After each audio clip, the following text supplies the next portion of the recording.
আসসালামু আলাইকুম, ছোট্ট টিভির ফেসবুক পেজ লাইভে সবাইকে স্বাগতম। এই মুহূর্তে বাজালিয়া শেরেবাংলা উচ্চ বিদ্যালয়ের সামনে একটি দুর্ঘটনা ঘটেছে। এই ঘটনায় বেশ কয়েকজন আহত হয়েছেন। আমি আপনাদেরকে আহতদের দেখানোর চেষ্টা করব।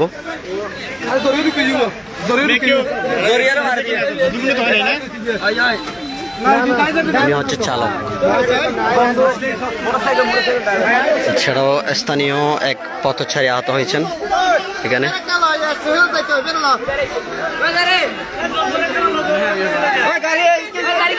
এই যে স্থানীয় এক পথচারী, উনি গুরুতর আহত হয়েছেন।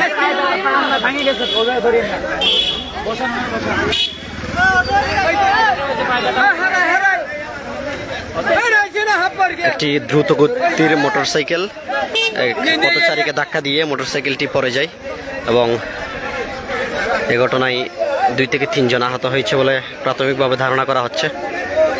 তবে এখনো পর্যন্ত আমরা নিশ্চিত হতে পারিনি ঠিক কতজন আহত হয়েছেন সেটা।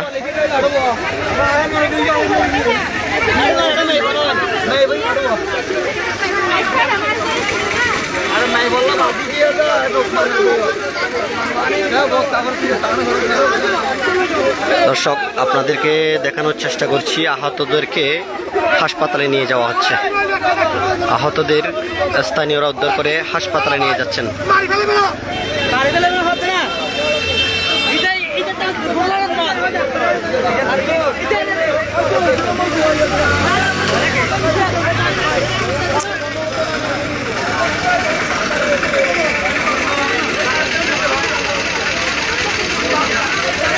স্থানীয়রা দুর্ঘটনার খবর পেয়ে আশেপাশের দোকানপাট এবং বাড়ি থেকে এখানে জড়ো হয়েছেন। তারা আহতদের উদ্ধার করে হাসপাতালে পাঠিয়ে দিয়েছেন।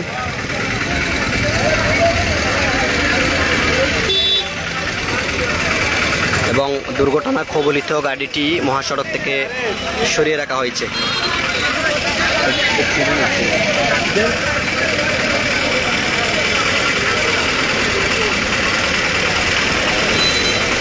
প্রিয় দর্শক, আপনাদেরকে যেমনটি জানাচ্ছিলাম, এই বাজালিয়া ইউনিয়নের শেরেবাংলা উচ্চ বিদ্যালয়ের সামনে কেরানীহাট বান্দরবান মহাসড়কের যে পার্শ্ববর্তী একটি ড্রেন রয়েছে, এই মোটরসাইকেলটি দুর্ঘটনা কবলিত হয়ে স্থানীয় এক পথচারীকে আঘাত করে এবং পার্শ্ববর্তী ড্রেনে পড়ে যায়। সেখান থেকে সেই চালক এবং স্থানীয় পথচারী